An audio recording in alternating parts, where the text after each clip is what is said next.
प्रणाम फूफा। चुप साला, हमार तो कोनो इज्जते नहीं खे।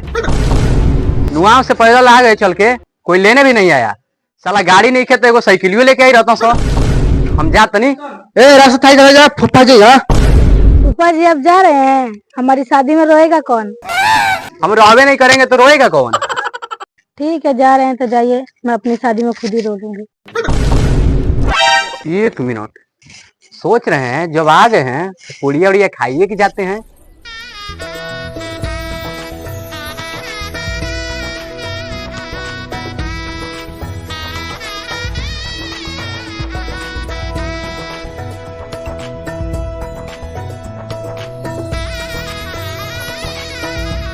ए महाराज, आप यहीं के हैं? एकदम यही घर के हैं। तू कौन है रे साला? हम हलवाई हैं जी। तो हलवाई वाले तो जाके उन्हें प्याज छील ए जगह करते ले। अरे वो मंगवा दीजिए ना, वो जो पिछवाड़े में लगाने पर परपराने लगता है। अच्छा बक साला, तो मर्चा बोलो ना साफ साफ। हाँ वही। ठीक है, जाओ जाओ, हम मंगवा देते हैं। पता ना कहाँ कहाँ से आए हैं इस लोग।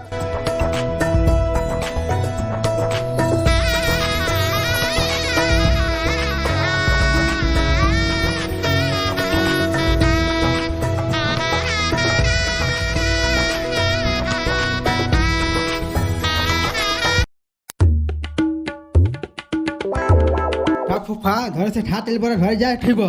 बाग साला, बाराती में जाके खाई करिया और रसगुल्ला। अच्छा फूफा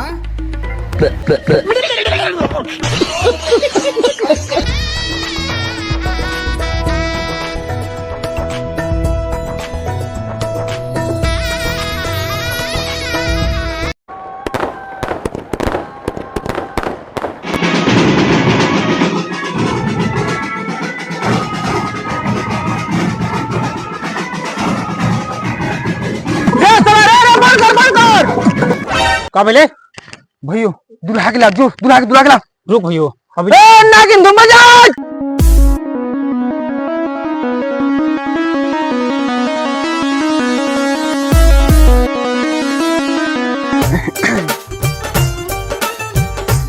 व्यवस्था तो सब टाइट है। अरे समझी जी,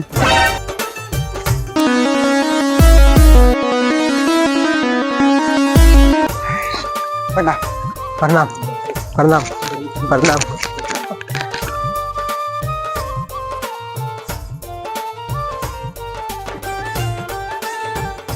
नाच नाच नाच, देख तू नाच तो सकबा। अब नाच नाच नाच नाच। ना रे भैयो, हम ना नचब, हमार लाज लगेला। ला ये साला तोरे शादी में तू ही ना नचबे। नाच ए नागिन तुम बजाओ हो। हमार शादी बा। ए बजाओ, फिर बजाओ।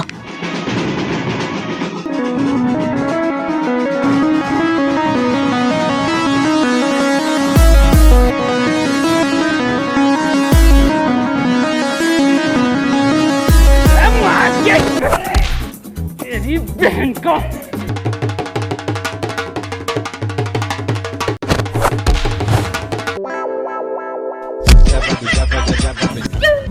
ये कौन रंगदारी हो सर जी?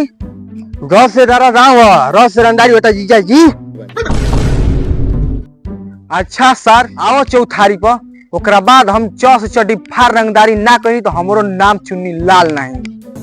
चलिए जमा शुरू होके वाला बा। हाँ जय मालो देख रहे चल जाता चल।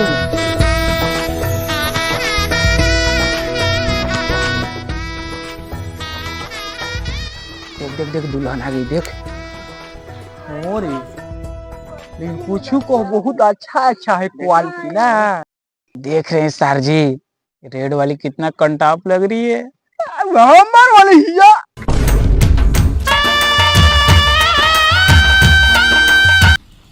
हाँ तो हेलो गाइस, नमस्कार। हम लोग का न्यू वीडियो आ गया है, जो कि विवाह का वीडियो है। और पूरे नाइट जाकर हम लोग बहुत मेहनत किए हैं। और इस वीडियो को प्यार दीजिए, दुलार दीजिए और चैनल को सब्सक्राइब कीजिए, लाइक कीजिए।